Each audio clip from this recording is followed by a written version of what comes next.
네, 구수한 우리말로 풀어보는 시사 한마당 백금열의 뉴스 못합니다. 어서 오세요. 안녕하십니까. 네, 선생님 한 주 어떻게 보내셨어요? 한 주요.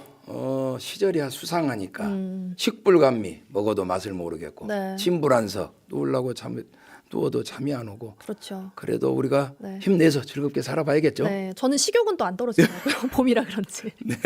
좋습니다. 오늘 첫 번째 소식부터 전해주시죠. 네, 오늘 오전에 이제 헌재가 선고한다고 이렇게 밝혔지 않습니까? 12.3 대란이 일어난 지 123일 만에 국회가 탄핵소추 의결한 지 111일 만에 선고가 나오는 겁니다. 네. 우리가 넉 달 동안 참 징상스러운 아유, 그러니까. 얼척없는 꼴 많이 봤어요. 그러니까 속이 보트고 피가 모르고 복장 터지고 누구는 그럽디다에 기가 막히고 코가 막힌디 콧구녕이 2개라서 숨쉬고 산다. 예. 아마 다 같은 마음이셨을 거예요. 그렇죠. 네. 근데 이번 금요일인데 연빈나 아나운서는 어떻게 될 거라고 예상하십니까? 아무래도 이렇게 길게 이어진 이유는 네. 이견이 없도록 상식적인 결과가 나오도록 그런 거 아니었어요? 상식적인 판결이 날 것이다. 천작 어른 유가위. 하늘이 내린 재앙은 피할 수 있으나 자작 어른 불가활이라. 스스로 지은 재앙은 살아날 수가 없다는 말이 있어요. 그러니까 공은 닦은 대로 가고 네. 죄는 진 대로 가지 않을까 이렇게 예상합니다. 다 순리대로 돌아갈 것이다. 네. 네. 근데 요즘에 이런 여론이 있다 그래요. 국회가 국민을 대리해서 탄핵을 의결했는데 헌법재판관 몇 명이 이걸 뒤집어도 되는 것이냐. 빈대떡도 아니고. 네네네. 그 한두 명이 어깃장 놓으면은 뭘 할 수 없다는 거 우리가 다 봤잖아요. 그러니까 대통령을 국민이 그 자리에 앉혔으면 끌어내리는 것도 국민이 결정하게 해야 된다. 네. 그래서 이런 중대한 사건은 국민 투표로 결정하게 해야 되지 않냐. 이런 여론이 좀 들끓고 있다고 합니다. 네. 그리고 마지막으로는요. 오늘 이 오전 발표를 듣고 자영업자분들 얼굴에 화색이 돌았다고 네. 해요. 그러니까 우리가 연말 특수란 게 없어져 버렸잖아요. 맞아요. 연초 특수도 없어져 버리고. 그러니까 이번 금요일과 주말이 탄핵 블랙 프라이데이가 될 것이다. 네. 그러니까 그동안 사고 싶어도 못 샀던 거, 먹고 자고도 안 먹었던 거 이번 주말에 실컷 사고 드시기를 바라겠습니다. 알겠습니다. 다음 소식 이어가 볼게요. 네, 5.18에 대해서 쉼 없이 끊임없이 지속적으로 계속 왜고 가르고 조롱하는 그런 기사를 쓰는 매체가 있어요. 네. 그러니까 사이비 언론이죠. 이 매체가 지난 2월에도 광주에 와가지고 뭐 5.18 특별판이라 그러면서 40면짜리를 마구 뿌려대고 그랬습니다. 근데 내용이 보니까 5.18은 DJ 세력과 북이 짬짬해가지고 일으킨 내란이다. 또 DJ가 대학생들에게 돈 주고 내란을 유도했다. 뭐 이런 내용이에요. 네. 이런 언론이 지금도 살아있다는 게 저는 믿기지가 않습니다. 종이 낭비 아닌가요? 종이 낭비죠. 그러니까 이 신문을 보니까 뭐라고 돼 있냐. 김구 선생을 킬 죽인다는. 그래서 잔혹한 테러리스트로 묘사를 하고요.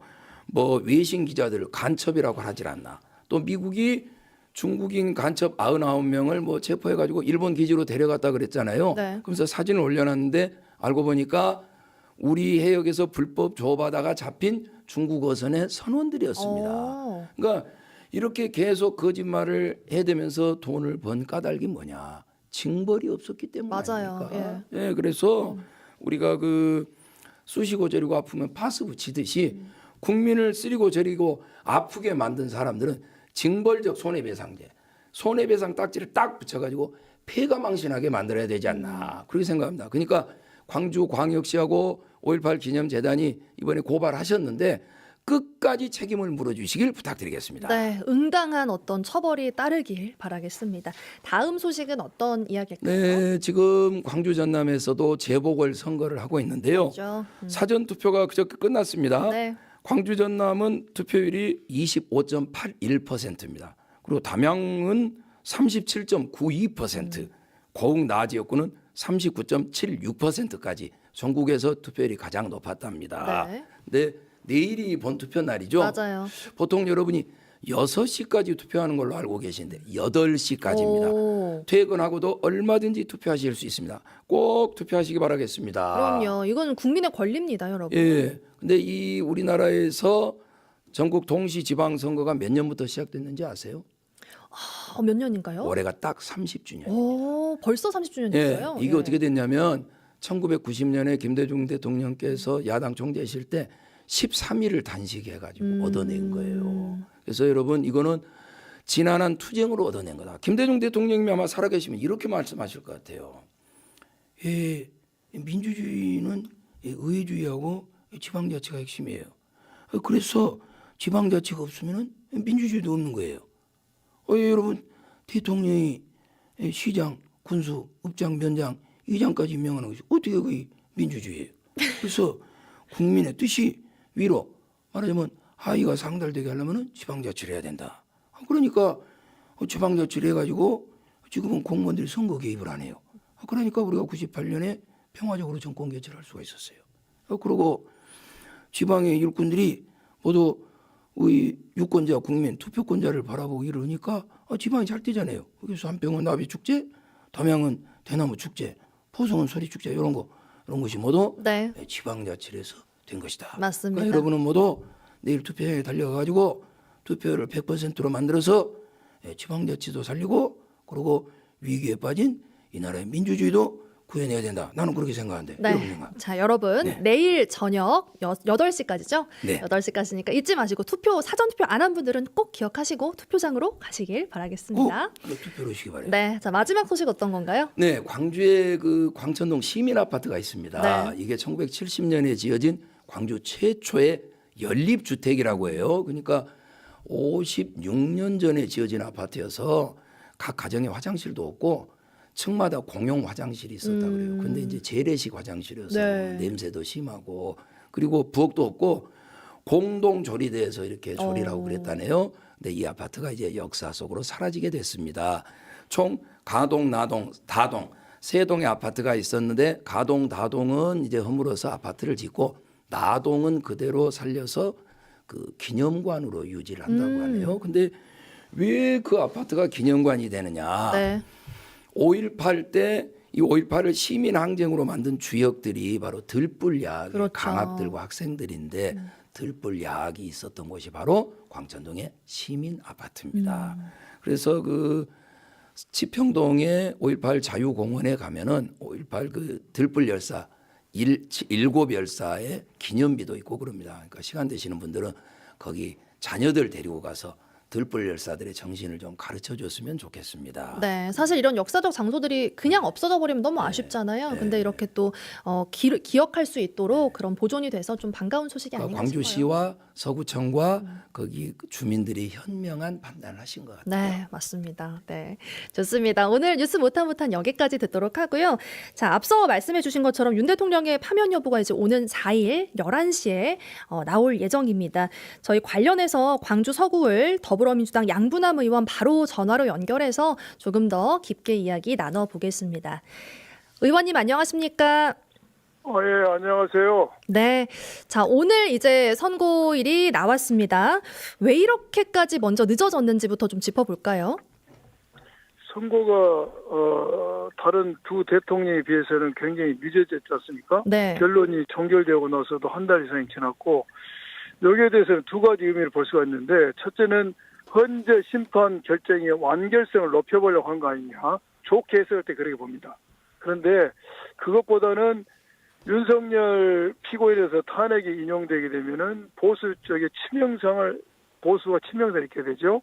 그러게 되면은 기계적 형평을 맞추기 위해서 진보 민주당 쪽에도 뭔가 영향을 미쳐야 되지 않겠냐 생각을 했던 것 같아요. 그래서 심판 선고를 이재명 대표 2심 선고 후로 한다. 선고 후로 그러게 함으로써 이재명 대표 2심 사건 공직선거법 위반에 대한 대법원의 최종 판결 가능성을 높여보자. 이런 계산하에서 이재명 대표 2심 선고 후에 이렇게 선고 기일을 잡은 걸로 보여집니다. 네.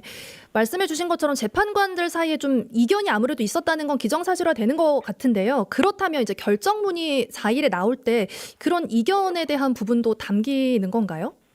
저는 이견 없이 8대 0으로 인용이 되리라고 보고 있습니다. 네. 그 이유는 윤석열 피고인이 헌재 법정에 와서 수없는 궤변과 거짓말을 했지만은 본인이 인정한 것만 가지고라도 대통령 자리에 두면 안 됩니다. 본인이 인정한 게 이거죠. 야당이 말을 듣지 않아서 무장한 군인과 경찰을 동원해서 국회를 봉쇄하고 중앙선관위를 압수했다는 겁니다. 만약 이렇게 한 사람을 대통령으로 그만하도록 둔다? 그렇게 되면 앞으로 야당이 존재가 의미가 없는 것이고 대한민국이 전 세계 미국가 되는 것이죠. 네. 또 이렇게 된다면 이 사람 나와서 또 계엄할 거 아닙니까? 야당 말 안 들으면은 그 이렇게 기각이 될 수가 없는 겁니다. 8대 0을 의원님께서 얘기해 주셨는데 만약에 이와 다른 결과가 나올 경우를 대비해서 뭐 민주당에서 준비하고 있는 게 있거나 이런 부분은 어떤가요? 다른 것 예상하지 않습니다. 네, 알겠습니다. 자, 오늘 보니까요, 뭐 벌써 원달러 환율이나 국내 코스피 지수가 반응을 하고 있고요. 그래서 4일이 지난다면 이제 선고가 나온다면 그 이후에 민생 안정이나 뭐 경제 회복 부분에서 많이 좀 신경을 쓰실 것 같은데 이런 부분은 어떻게 좀 준비하고 계신가요? 당연히 지금 추경 예산을 저희들이 서로 여야가 협의 중에 있지 않습니까? 그런데 이것도 여러 가지 규모나 이런 부분에서 이견이 있지만은 탄핵 인용되고 나면은 이 부분도 굉장히 탄력을 받을 것이다. 저는 그런 생각이 듭니다. 네. 탄핵 인용되고 나면은 모든 문제 해결이 될 겁니다. 지금 우리의 신인도도 굉장히 하락되어 있는데 네. 이것도 굉장히 높아질 것이고 방금 말씀하신 것처럼 원화 가치라든지 주가 모든 게 살아날 수가 있습니다. 그러면 이제 인용된다라는 가정하에 질문을 하나만 더 드리면 인용이 네. 되면 이제 조기 대선 국면으로 접어들지 않겠습니까? 그럼 민주당 당연하죠. 내에서는 조기 대선에 대한 어떤 절차적인 준비를 지금 진행 중이실까요? 지금 준비한 건 없고요. 네. 우선 탄핵 인용에 저희들은 집중했으니까 탄핵 인용이 되고 나면은 당연히 민주당에서는 대선 후보에 대한 후보 경선이 있겠죠. 예. 네, 경선이 있고 거기에 후보로 되신 분이 이제 대선 승리를 위해서 여러 가지 준비를 하겠죠. 우리 이제 시당에서는 시당 차원에서 그런 준비를 하겠고요. 네. 예. 네, 알겠습니다. 아무래도 지금 너무 길어지다 보니까 불안감을 느끼는 분들 또 피로감을 느끼는 국민분들 많습니다. 마지막으로 우리 국민들께 한 말씀 부탁드릴게요. 지금 이렇게 지연됨으로써 많은 국민들이 피로감을 느끼고 현재 역시도 본인들의 존재의 의미를 많이 반감시켰고 신뢰성을 잃어버렸어요. 그렇지만은 아무리 보수적 헌법재판관다 할지라도 도덕 역사의 흐름을 역행한다거나 국민의 명령을 저버릴 수는 없습니다. 많은 국민들이 지쳐 있는데 기대감을 가지고 희망을 가지고 한번 지켜봅시다. 알겠습니다. 좀 강하게 좀 힘찬 어조로 말씀을 해주셨습니다. 오늘 시간 내주셔서 고맙습니다. 예, 감사합니다. 네, 더불어민주당 양분남 의원과 이야기 나눠봤습니다.